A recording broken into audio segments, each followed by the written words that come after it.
ഇപ്പോൾ ഒരാൾ വഴിക്ക്, ഇപ്പോൾ സ്ലാപ്സ്റ്റിക് കോമഡി എന്ന് പറയുമ്പോൾ ഫോർ എക്സാമ്പിൾ എടുക്കാം, ഒരാൾ വഴിക്ക് വീഴണതും ഒരാൾ വേദനിക്കണതും ഒക്കെ മനുഷ്യർക്ക് പെട്ടെന്ന് ആ വീഴ്ച കാണുമ്പോൾ എല്ലാവരും ചിരിക്കും. ആക്ച്വലി ആ വ്യക്തി വേദനിക്കുകയാണ് ചെയ്യണത്.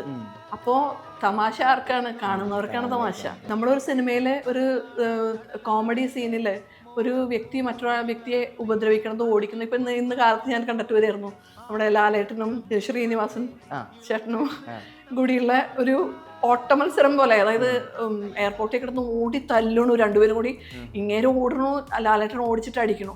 ഇത് കാണുമ്പോൾ നമ്മുടെ കിട്ടുകിടാൻ ചിരിക്കുകയാണ്. കാരണം അവരുടെ കോംബോ അത്ര മനോഹരമാണ്. അവരുടെ ആക്ടിങ്ങിൻ്റെ ആ ഒരു എന്താ പറയുക, അവരുടെ റേഞ്ച് എന്താണെന്നൊക്കെ നമുക്ക് മനസ്സിലാവുന്നത് അതാണ്. പക്ഷേ ആ കഥാപാത്രം ഓടുമ്പോൾ അത് അയാൾക്ക് അടികൊള്ളുമ്പോൾ, അയാൾ വീഴുമ്പോൾ അയാളെ എടുത്ത് പൊക്കിയടിക്കുമ്പോൾ ആ കഥാപാത്രം വിഷമിക്കുകയാണ് ചെയ്യണത്. പക്ഷേ ദ പ്രസൻറ്റേഷൻ, ഒരു ആർട്ടിസ്റ്റ് അത് പ്രസൻറ്റ് ചെയ്യുന്ന രീതി, ഒരു ഡയറക്ടർ അത് ഡയറക്റ്റ് ചെയ്യുന്ന രീതി കൂടെയാണ് അത് തമാശയായിട്ട് ഹ്യൂമർ സെൻസ് ഉള്ള മനുഷ്യർക്ക് എൻജോയ് ചെയ്യാൻ തക്ക വണ്ണം അതാക്കിയെടുക്കുന്നത്. അപ്പോൾ അത് അവരുടെ എല്ലാവരുടെയും ഒരു ടീം വർക്കാണ്. ഈ ഡയറക്ടർക്ക് ആ ഒരു ഐഡിയ ഉണ്ടെങ്കിൽ പോലും അത് ചെയ്യാനുള്ള ആർട്ടിസ്റ്റിലേക്ക് അത് സക്സസ് ആവില്ല.